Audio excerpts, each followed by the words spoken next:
Well, hey. Good evening, everyone out there. Peace in. Welcome to another episode of On the Cutting Room Floor. I'm your host, Tony Ray Harvey, podcasting here, podcasting in southwest part of Sacramento, and I hope everybody's doing really well out there. You know why I'm here, so let's get down right into it. Okay, the Sacramento Kings, they lost tonight 108-102 to the Portland Trail Blazers at the Moda Center. They are on the road, so they fall under 500 for the season. They are now 25 and 26 on the season. So basically, the roster got a little bit bigger, but it didn't get big enough to beat this team that has won 6 straight. Now I am talking about the Portland Trail Blazers, and now the Kings are 0-2 in the new era of the Kings, Sacramento. And I do mean the Zach LaVine era. But of course, these things are looking a little checkered right now, and they're trying to get to know each other and understand each other's tendencies, and run plays amongst each other's that that will be effective. Try to play together on the defensive end. I still think those things will come around. This is just an extremely tough period for this team, especially getting a high caliber player like Zach LaVine. I think they're going to do well. He scored 22 points tonight. But the man in this game was Anfernee Simons, who scored 30 points, including a career-high 8 trays beyond the arc, to give the Portland Trail Blazers a record of 23-29. They are now 15-13 at home with this victory. And once again, that is their 6th straight victory. So, just say that head coach Chauncey Billups, Hall of Famer, is done picked it up a little bit with this team. It seemed like they're gelling together because a few of these young players have been playing together for about 2 or 3 seasons, and they still had Jeremy Grant, on the roster. Someone I would have liked the Kings to get, but they're not coming up off of him right now. So Shaedon Sharpe, he came off the bench. He had 24 points and 4 rebounds. And Deandre Ayton, he had 18 points and 8 rebounds.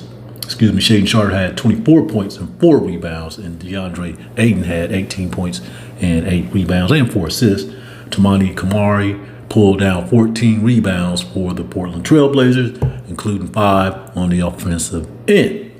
Zach LaVine, as I said, Zach LaVine and DeMar DeRozan had 22 points each for the Kings, who fall to 25 and 26 on the season. They are now 12 and 13 on the road, and they are 12 and 8 under interim head coach Doug Christie, who started off with a 10-2 record. Kings are 0-2 since LaVine joined the team. This is a back-to-back, so I just thought I'd throw that in there. Malik Monk, he had 21 points, 7 rebounds, and 4 assists, while Domantas Sabonis, he contributed 10 points, 14 rebounds, and 4 assists. Keegan Murray, he had 12 points, and he snatched 7 rebounds in this game. I know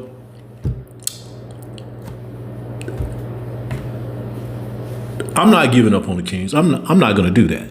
I mean, there's still a chance that they can play for a playoff spot. At the least play in.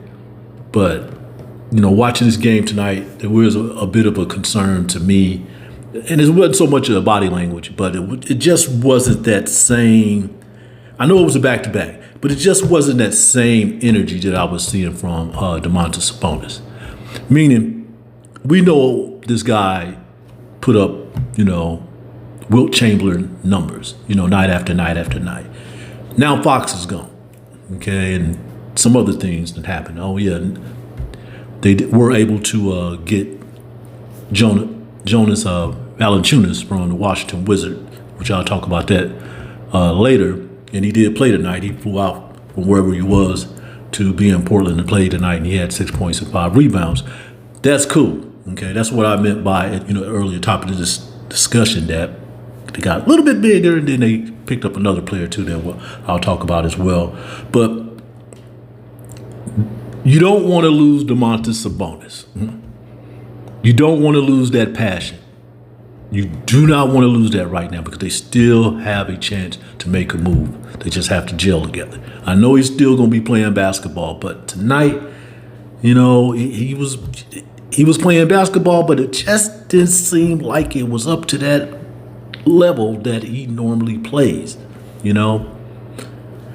I just hope he, you know, stay in the groove, stay focused, and continue to try to help this team win, which I know he will, but it's really tough, especially with this organization, because I'm not saying this organization is predicated on losing. That is not the whole deal right now, but it, you know, I was talking to someone earlier. I want to say it was my Jay Johnson, KHT 1140 AM, producer, reporter, and it's always one step up, 5 steps back with the Sacramento Kings. And that's true. That's absolutely true.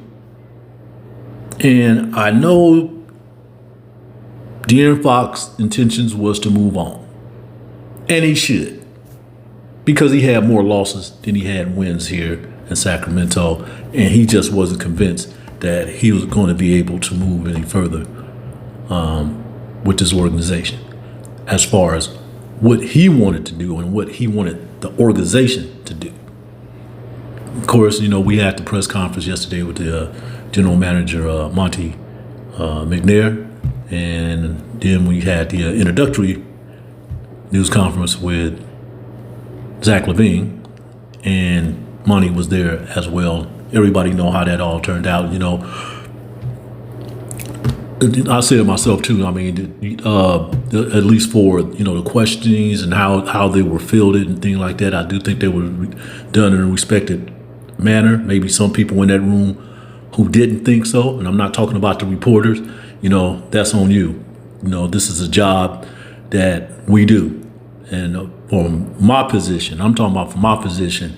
You know, as far as being a member of the Fourth Estate, checks and balances, this is what we do. This is what we do. So no disrespect from Monty, Wes Wilcox, and anybody like that. These questions had to be done because, no, we hadn't spoke to you. Nothing was said after the firing of Mike Brown.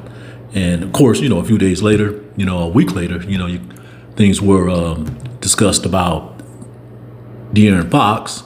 I'm talking about yesterday during the news conference, but basically at length. You know, we didn't really get a lot of insight to, you know, what was going on in the organization and the background deal. He did share some things about, you know, what De'Aaron was going through and his De'Aaron's agent, Rich Paul, for Clutch Sports, but he was pretty reserved on some other things, which I can understand. You know, he knew this was going to come down to this and stuff. But like I said, no disrespect to Monty. You know, we all had a job to do, and you speak to the full range of reporters around here, at least the one who cover the team, you know, on a daily basis. Everything is cool. But, you know, my suggestion to this organization, because, and I'm not, my suggestion to this organization when something happens like that, try to get out in front of it as much as possible. No, you're not going to like to do it, but that's part of the job, your job as well too. Just come out here and explain right off the bat, and that cools all the tensions. I mean, to be focused on other things, you're always going to be focused on things like that. I got to be focused on things. I got to be a professional, you know, when I'm in these type of settings as well. But yeah,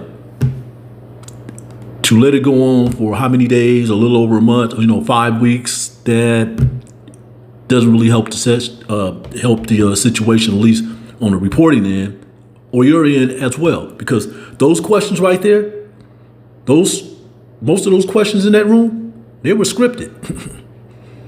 Because these are the questions that the reporters had, these are the questions that the Sacramento Kings fans had. That's all basically the same question from day one. Right up to the time we found out that the Kings was going to put De'Aaron Fox on the trade market. So, of course, you're going to get some of those things like that. But right now, you know, as it stands, you know, everybody's going to move forward. So, certainly I am, Of course, there were always going to be, talks and discussions about, all the activities that led up to this. Let's see where we're going with this organization. Let's see if you're going to do what's necessary and what's right for a man who's trying to land his head coaching job. Because at one point, when De'Aaron Fox was in a uniform, they were making a move. And I'm talking about after the separation of Mike Brown. They were playing playoff level basketball. They were. Now, this is what we have to deal with. Sacramento Kings will be back at home Saturday, February 8th, where they will play the New Orleans Pelicans for the first time this season. So they're waiting on them. In fact, I'm not sure. Maybe they play tonight. But anyway, that's who they have to face. So, and as we know, the Pelicans has traded away Brandon Ingram. He's no longer a Pelicans. But yeah. Okay, so once again, the Sacramento Kings, they lose tonight, 108-102 to the Portland Trailblazers. I think Zach LaVine, he's going to get it together. I think it's from what I view, because a lot been going on with him too. He just had another child, blessed with another baby, and I don't think he plays since January 27th. I think that was his last time he played when he was with the Bulls. Then, he gets traded. He has to come here. Yesterday was just full of everything, with him. And then he had to play a game, last night. Then he had to get on the plane. Then they had to fly. Just a whole bunch of stuff that's going on, with this team. And not only that, the team just came off a 6-game road trip. And they're about to embark on another one, 3-game road trip right before All-Star break. So that's, that's life in the association. But I know he's going to pick it up. He's going to pick it up. He's going to get a little bit more assertive. He's going to get a little bit more aggressive. He's going to be a lot more effective, as time go along. Obviously, he's being respectful. He don't want to ball. He's not going to be a ball hog and just come down and start jacking up shots just to be jacking up shots. He's trying to get a feel for everybody and how they play. And he did mention that last night in the locker room too, as far as playing with somebody like Domantas Sabonis, who like to pass first and score later. It's going to happen. It's going to happen. And, the Kings right now, they're going to need a backup point guard. I don't know how they're going to find one on the waiver wire, or these buyouts, or, whatever's happening right there, because Malik need a backup. Okay. Now, today, the Kings acquired forward Jake LaRavia a couple minutes before the trade deadline. At least that's when I saw Chris Haynes' notification, his alert that came out there, and broke the news about that. That happened right before noon, 2 minutes before noon. And that was part of a 3-team trade. Sacramento sent a 2028 second-round pick to Memphis, and Alex Len and Kobe Jones, they were sent to the Washington Wizards. So that's how Mr. LaRavia ended up in Sacramento. He's about 6'9", 225 pounds. He has length. He can play defense, and he can shoot those threes. So let's see how that work out. He has had a good game against Sacramento Kings early in the season while he was in a Memphis uniform. So that looks good. Okay, I'm not going to really get into too many details about this game because I'm going to sign off here in a couple minutes and and get ready for to write some political reports. But the bench, the Kings reserve were outscored 35-15. As I mentioned before, Valanciunas, had 6 of those points. Hopefully that will get better. I don't think we're going to see too much of Trey Lyles playing center, backing up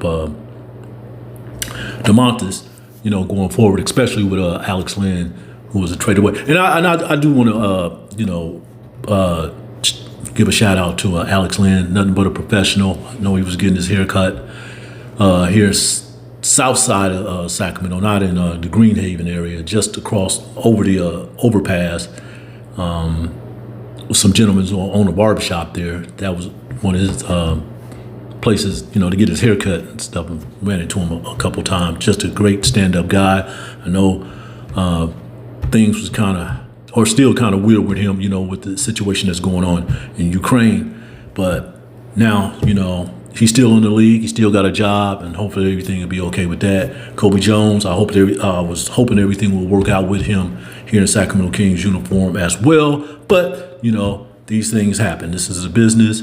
They had to throw something in the pot, and he was the one. Hopefully, he'll pick up his career in Washington, and, he'll have a few years in the NBA. So, yeah. So, Kings basically getting some bench help, hopefully some serious bench help. And maybe that'll help out a little bit as they go along. But they still have to play together and work together and figure all those things out. And then they're going to have a little break coming up here. I know some of them going to go on a little mini vacay, to clear their heads, which they should do. And then they should have a couple practices before the season restart, I think on the 20th or 21st. February 20th or 21st. So, and the All-Star weekend is in San Francisco, and most of the activities will be taking place at the Chase Center and the Oracle in Oakland, because that's still in operation. They still use it for multiple things, including events like this, concerts. So I expect to be going. So I don't know, to what capacity, of how we'll cover it. Because I was expecting, at least Domantas Sabonis to be an All-Star, but he was snubbed for the second year in a row.